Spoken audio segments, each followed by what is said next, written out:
پھر مزید فرمایا اور کھجور کے تنوں پر تم کو سولی دیتا ہوں، پھر تمہیں پتہ چل جائے گا کہ ہم دونوں میں سے کس کا عذاب زیادہ سخت اور زیادہ دیر تک رہنے والا ہے۔ یعنی یہ ہاری ہوئی بازی کو جیتنے کے لیے فرعون کا آخری داؤ تھا۔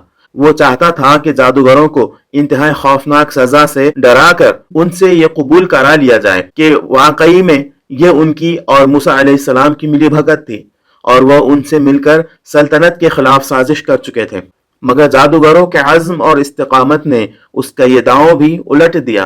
انہوں نے اتنی ہولناک سزا برداشت کرنے کے لیے تیار ہو کر دنیا بھر کو یہ یقین دلا دیا کہ سازش کا الزام محض بگڑی ہوئی بات بنانے کے لیے ایک بے شرم انسان کی سیاسی چال کے طور پر گڑھا گیا ہے، اور اصل حقیقت یہی ہے کہ وہ سچے دل سے موسیٰ علیہ السلام کی نبوت پر ایمان لے آئے ہیں۔ اگلی آیت میں کہا، جادوگروں نے جواب دیا، قسم ہے اس ذات کی جس نے ہمیں پیدا کیا ہے، یہ ہرگز نہیں ہو سکتا کہ ہم روشن نشانیاں سامنے آ جانے کے بعد بھی تمہیں ترجیح دیں۔ اس کا دوسرا ترجمہ یہ بھی ہو سکتا ہے، یہ ہرگز نہیں ہو سکتا کہ ہم ان روشن نشانیوں کے مقابلے میں جو ہمارے سامنے آ چکی ہیں اور اس ذات کے مقابلے میں جس نے ہمیں پیدا کیا ہے تمہیں ترجیح دیں۔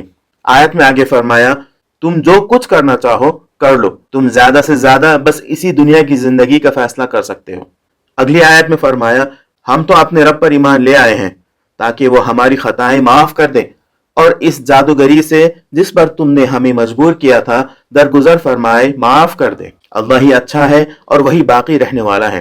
حقیقت یہ ہے کہ جو مجرم بن کر اپنے رب کے حضور حاضر ہوگا اس کے لیے جہنم ہے جس میں وہ نہ جیے گا نہ مرے گا۔ یہ جادوگروں کے قول پر اللہ تعالیٰ کا اپنا اضافہ ہے۔ انداز کلام خود بتا رہا ہے کہ یہ عبارت جادوگروں کے قول کا حصہ نہیں ہے۔ یہاں نہ جیے گا نہ مرے گا یہ جو بات کہی گئی ہے، اس کا معنی یہ ہے کہ موت اور زندگی کے درمیان لٹکتا رہے گا۔ نہ موت آئے گی کہ اس کی تکلیف اور مصیبت کا خاتمہ کر دے، اور نہ جینے کا ہی کوئی لطف اسے حاصل ہوگا کہ زندگی کو موت پر ترجیح دے سکے۔ زندگی سے بیزار ہوگا مگر موت نصیب نہ ہوگی، مرنا چاہے گا مگر مر نہ سکے گا۔ قرآن مجید میں دوزخ کے عذابوں کی جتنی بھی تفصیلات دی گئی ہیں ان میں سب سے زیادہ خوفناک اور ڈرا دینے والا عذاب یہی ہے جس کے تصور سے روح کانپ اٹھتی ہے۔ پھر فرمایا، اور جو اس کے حضور مومن کی حیثیت سے حاضر ہوگا جس نے نیک عمل کیے ہوں گے، ایسے سب لوگوں کے لیے بلند درجے ہیں، سدا بہار باغ ہیں جن کے نیچے نہریں بہہ رہی ہوں گی، ان میں وہ ہمیشہ رہیں گے۔ یہ بدلہ ہے اس شخص کا جو پاکیزگی اختیار کرے۔ آج کی تفسیر کا نچوڑ یہ ہے کہ سب سے اہم مسئلہ جو ان آیتوں میں نظر آتا ہے وہ موسیٰ علیہ السلام کے مقابلے میں آنے پر جادوگروں میں پیدا ہونے والی گہری اور فوری تبدیلی ہے۔ وہ جس وقت موسیٰ علیہ السلام سے مقابلہ کرنے کے لیے کھڑے ہوئے تھے تو ان کے انتہائی سخت دشمن تھے، لیکن حضرت موسیٰ علیہ السلام کا پہلا ہی معجزہ دیکھ کر اس طرح سے ہل گئے اور جاگ گئے اور انہوں نے اپنے راستے کو بدل دیا۔ سب لوگ حیران رہ گئے۔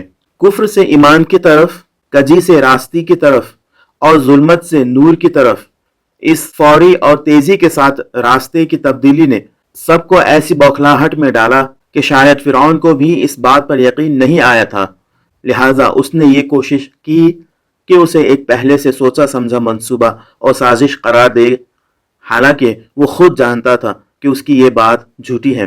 کون سی چیز اس کا سبب بنی اور کس نے ایمان کے نور کو اس قوت سے ان کے دل میں چمکایا کہ وہ اپنے وجود اور ہستی تک کو اس کام کی خاطر داؤں پر لگانے کے لیے تیار ہو گئے۔ یہاں تک کہ تاریخ کہتی ہے کہ فرعون نے جو دھمکی دی تھی اس دھمکی کو پورا کیا اور انہیں شہید کر دیا۔ کیا علم اور آگاہی کے سوا کوئی اور عامل یہاں دکھائی دیتا ہے؟ وہ چونکہ اس فن کو جانتے تھے اور انہوں نے صاف طور پر جان لیا تھا کہ موسیٰ علیہ السلام کا کام جادو نہیں ہے بلکہ اللہ تعالیٰ کا معجزہ ہے، لہٰذا انہوں نے بڑی جرأت سے اور پختہ انداز سے اپنا راستہ تبدیل کر لیا۔ اس سے ہمیشہ یہ اچھی طرح معلوم ہو جاتا ہے کہ لوگ یا معاشرے میں تبدیلی لانے اور ایک تیز اور سچا انقلاب پیدا کرنے کے لیے ہر چیز سے پہلے انہیں علم اور آگاہی دینے کی ضرورت ہے۔ اور دوسری بات یہ کہ ماحول کی مجبوری ایک بہانہ ہے۔ ان آیتوں کا نچوڑ یہ بھی ہے کہ ماحول کی مجبوری کا مسئلہ ایک جھوٹ سے زیادہ حیثیت نہیں رکھتا۔ انسان خود مختار ہے، آزاد ہے اور ارادے کی آزادی کا مالک ہے۔ یہ جادوگر اس وقت بھی پکے ارادے کے ساتھ آئے تھے کہ وہ موسیٰ علیہ السلام کے خلاف مضبوطی کے ساتھ لڑیں گے۔ مگر جب انہیں اس کا آبھاس ہو گیا کہ حق کیا ہے اور باطل کیا، تو انہوں نے پھر پختہ ارادہ اسی وقت کر لیا کہ باطل کی طرف سے حق کی طرف وہ جائیں گے اور اپنا راستہ بدل لیں گے، چاہے اس ماحول کے تمام لوگ گناہ میں غرق ہوں اور وہ خود سالوں سے نہایت شرک سے بھرے ہوئے کاموں کو وہ خود کر رہے تھے۔